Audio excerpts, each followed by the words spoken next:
Баяғы заманда Бағдат шаһарында жоқшылықпен күні өткен бір кемпір мен шал тұрады екен. Олардың ортасында 8 жасар жалғыз ұл баласы болыпты.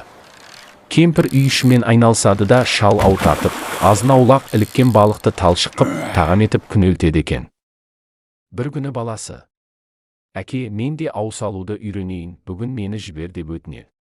Шал мен кемпір жалғызы әлдеқалай суға түсіп кете ме деген қауіппен рұқсат етпесе де, бала жылап еңіреп қоймағансын, барсаң бар дейді. Бала қуанып кетеді. Содан бала алтын балық ұстап алады.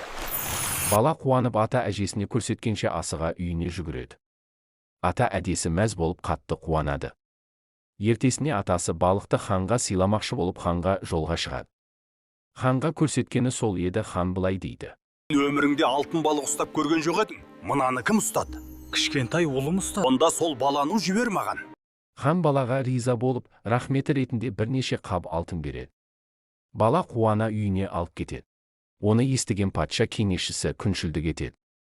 Ол патшаны былай деп азғырады: «Алтын балық жалғыз болман керек.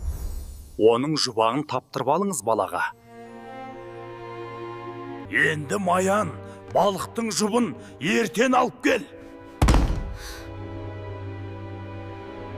Бала ата әжесіне болған зайтты айтып жылап қалады. Атасы ертен ұстайтынын айтып жұбатады.